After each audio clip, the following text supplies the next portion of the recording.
without tomorrows. What we would have instead are today's. Hello everyone and welcome to Holistic Healing with Deepshika. I've always been someone who hates to be hurried. I love to take my own time to do things, even the smallest of things. And I have never understood why it bothers anyone. I do the things at my own pace, usually not troubling anyone.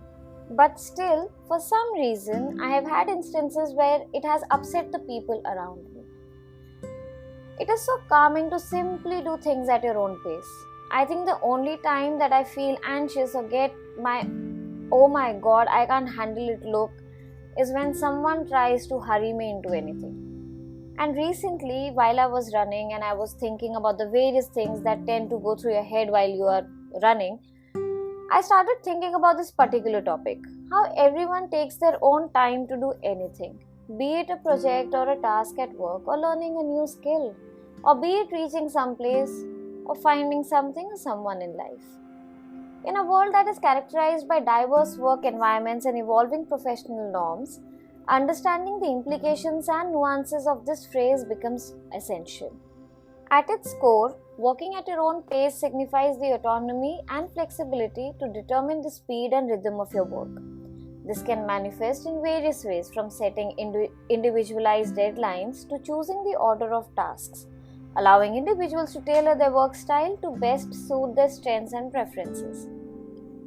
But is working at your own pace or doing something at your own pace only about your task or something that you have to physically do?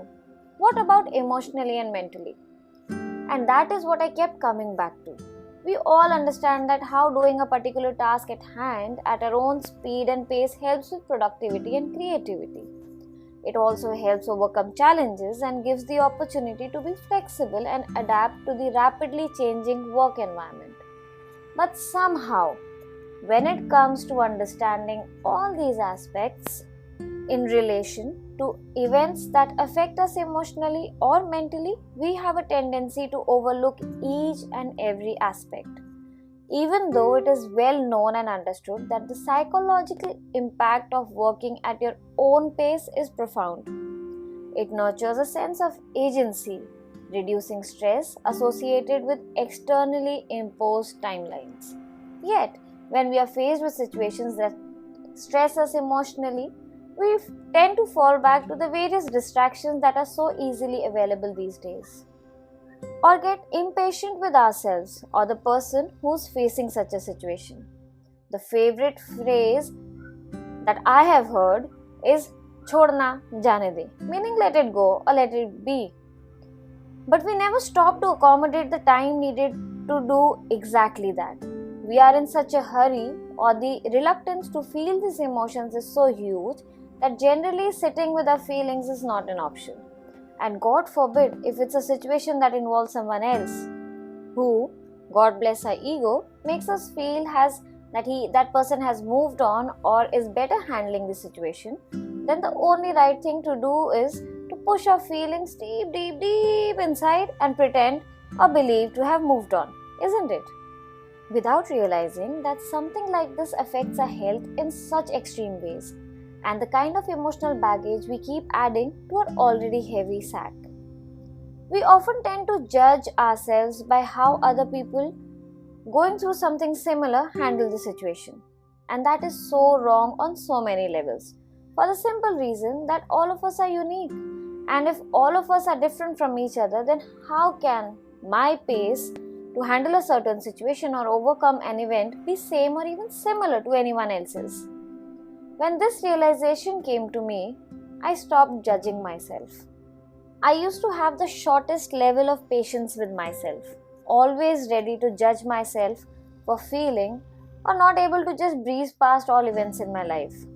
Or I used to put all my efforts into distracting myself and not dealing with things. Only now I realize that things would have been so much simpler had I simply let myself be. Feeling happy, feel it. Feeling sad, feel it. Feeling annoyed, feel that too. But feel it. And then move on. You see, it's very simple. Everything in this life demands respect, even our emotions. If we don't give them the time, energy, and respect they deserve, they will take it from you. And that's where it gets messy. When they finally take matters into their own hands, they manifest into mental and physical disorders. I used to be someone who was always planning, always needing to have things under control, always had to know what next, and I would work myself up so much that even the slightest change in how I imagined things would be would cause me to be overwhelmed and I would be irritated and troubled. But today I realize that it was all because I did not stop to give myself the time to do those things. For me, it had to be moving from one to another to next and then next and then next. The thing is that you don't always need a plan. Sometimes you just need to breathe, trust, let go, and see what happens. And somehow in today's world, the simplest part of being has become the most difficult thing to do. We as a civilization have reached a place where being busy and emotionally unavailable comes naturally to us. Whereas spending time just being with the people we love and enjoying things that make us happy requires effort and planning. I don't say that I have aced this part. I am still on the journey, still learning, and there are times when things overwhelm me because I'm trying to control everything. But yes, I have learned to identify this behavior of mine and then to slow down and let myself work through the situation or the event at my own pace. Yes, at times it takes major efforts on my part, but I'm getting there, where to just be is getting easier than to keep myself busy on purpose. By this, I'm not in any way saying that people should stop working, but just that take your time to be present holistically and not just an assemblage of various organs and flesh that keeps rushing through everything in life. Today I can proudly say that I've learned to give myself time to overcome even the smallest of things like a bad night's sleep. I no longer push myself the next day. I let my body decide the kind of tasks, conversations, etc. it is feeling up for and only get involved in those. For things that I feel my brain and body will not be able to handle emotionally or physically, I have learned to say no, politely but firmly. And with this, I come to the end of this episode. It is clear that working at your own pace is more than just a trend. It represents a shift towards a more individualized and human-centric approach. Remember, go at your own pace. Give yourself credit for doing even the littlest of things. Remember to hold your own hand and talk to yourself like you would to a friend. Give yourself the love and patience you give so easily to others. Thank you for listening and have a great week ahead.